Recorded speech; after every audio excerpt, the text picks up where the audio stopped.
안녕하세요 여러분, 셀프빙 TV입니다. 반갑습니다. 환영합니다. 좋아요와 구독은 좋은 영상 제작에 큰 힘이 됩니다. 그리고 제 영상이 도움이 되신다면 주위 분들 두세 분께만 소개해 주시기 바랍니다. 제 채널은 우리 고유의 운동법, 요가, 그리고 중독, 마음 공부로 구성되어 있습니다. 운동법은 제가 아는 방법은 거의 다 업로드 되어 있습니다. 특히 다스림 운동은 5, 6년 이상 대면으로 함께 했었을 때 무척 반응이 좋았습니다. 마음 공부에서 명상은 늘 소개되는데요. 명상 전 이완 운동으로 적극 권장해 드립니다. 이번 영상은 에크하르트 톨레의 지금 이 순간을 살아라 라는 도서 2장에 관한 것입니다.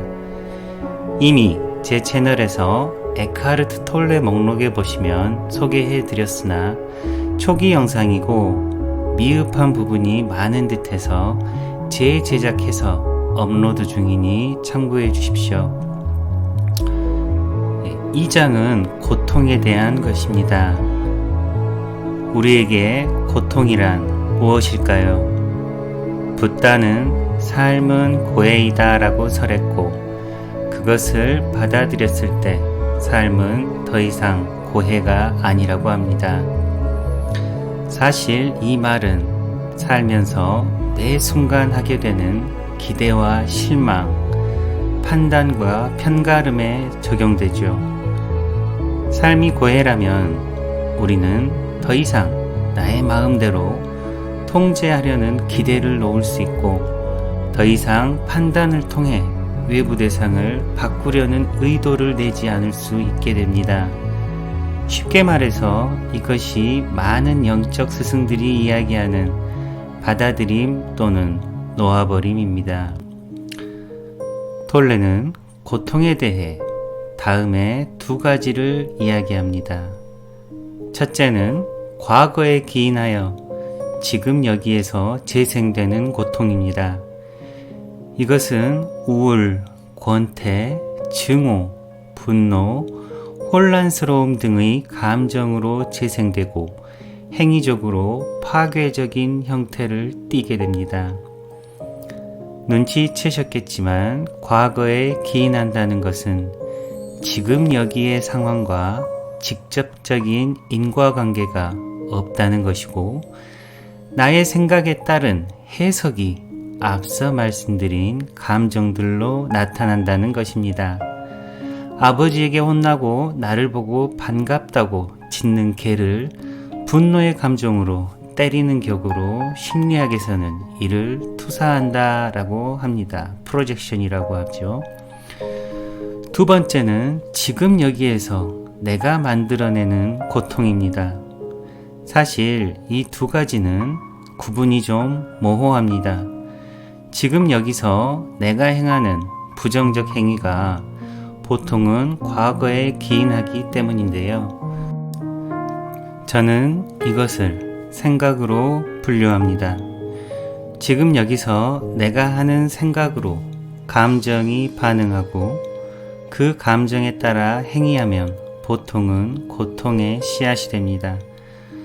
우리는 인간이 감정의 동물이라고 배웠습니다. 이 말에 따르면 감정대로 행동하는 것이 당연하게 느껴집니다. 그래서 왜 화를 내세요? 그러면 당연히 화가 나죠 라고 대답합니다.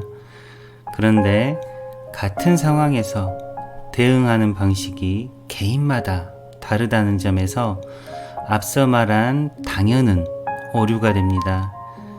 그냥 내가 어떤 상황이나 대상에 대해 분노하고 짜증내고 실망하는 것인데, 이는 모두 외부 상황이나 대상에 대한 나의 생각, 즉 판단에 근거할 뿐입니다.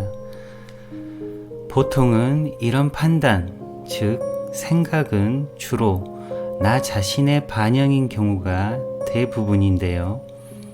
자신에 대한 판단이나 해석이 별로 좋지 않을 때 그것을 감당하기 힘든 거짓자아가 그 원인을 외부에 투사하는 것이고 그 결과는 대부분 자신에게 죄책감과 후회로 남게 됩니다.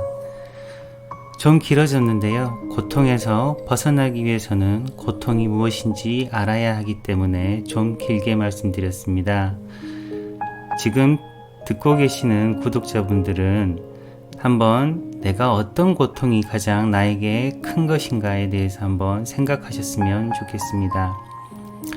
이러한 고통은 그 상황이나 대상에게 부정적 행위나 반응을 하게 되고 이것들이 쌓여 나의 까르마, 즉 업이 되며 나의 에너지장 자체가 매우 낮은 에너지장을 형성하게 됩니다. 우울, 슬픔, 분노, 억울함, 죄책감, 수치심 등의 감정으로 점철된 에너지장은 겉으로는 다른 것 같지만 같은 주파수의 상황, 대상을 만나면 바로 활성화됩니다. 물론 슬플 때 슬픈 상황을 대하면 더 슬퍼하는 것은 당연하다 여겨지지만 그런 상황이 아닌데도 나의 에너지장이 낮을 때는 생각을 통해 해석을 통해 그것을 활성화시킵니다.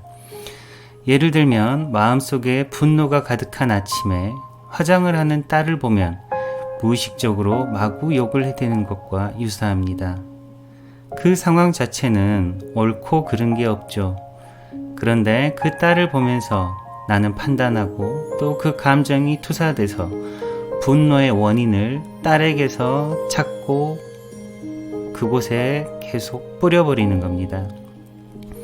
특히 약한 대상에게 투사가 많이 일어나고요. 반대로 강하다고 생각되는 대상에게서는 자책으로 그 분노를 더 키웁니다. 이러한 대상을 찾고 그 대상이 되는 감정에 나를 끼워 맞추는 작업을 하는 녀석이 마음입니다. 마음은 생각과 감정으로 이루어진다고 전편에서 말씀드렸습니다. 그런데 이 문제덩어리 마음이 역으로 좋은 면을 갖고 있습니다. 여러분은 지금 여기서 행복해지고 싶어서 이런 영상을 보고 계시겠죠?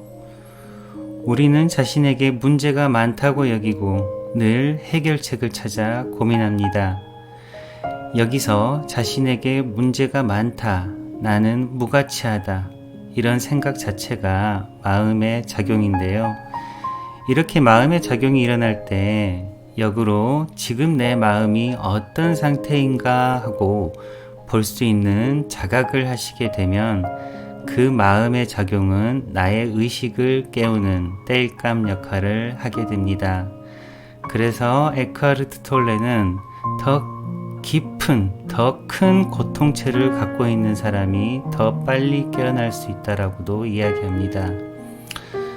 또한 톨레는 이러한 자각의 시작을 몸의 관찰에서 시작하라고 합니다.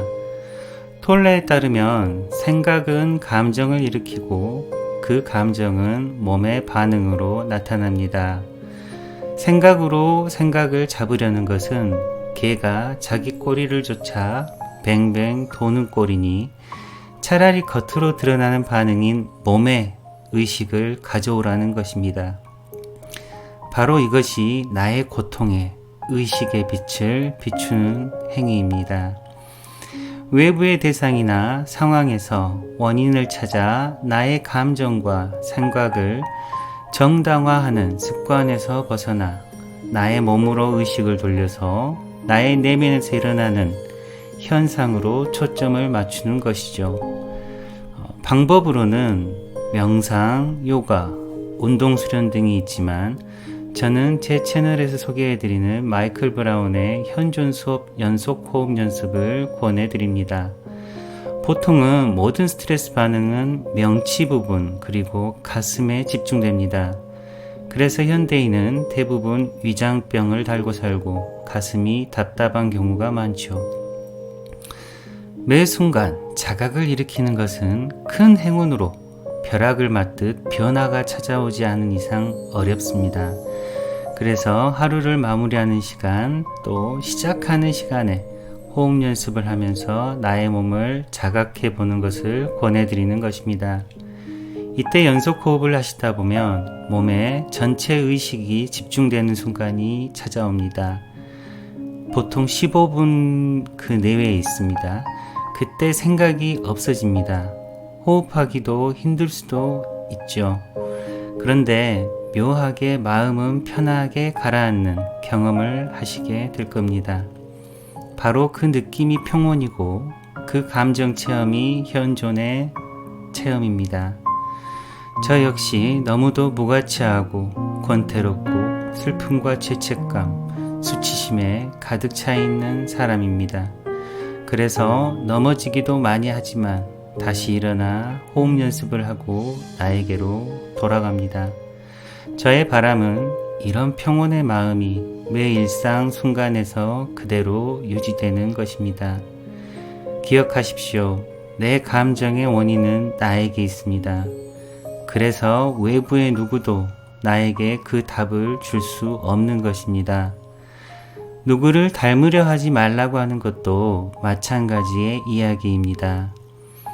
사람은 제각기 다르고 자신의 삶을 살아갈 때 꽃과 같은 자연스러운 향기가 나타납니다.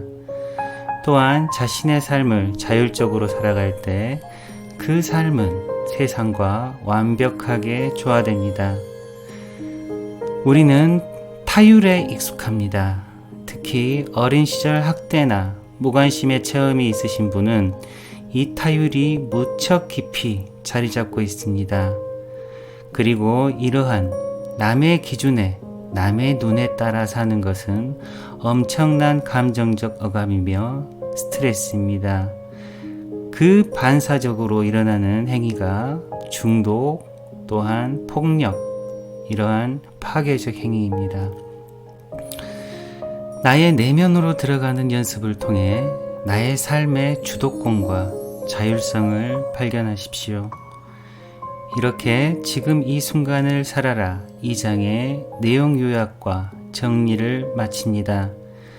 긴 시간 시청해 주셔서 감사드리며 나의 향기를 품고 타인의 향기 또한 존중함으로 평온한 삶을 찾아가시는데 도움이 되었으면 하는 바람입니다.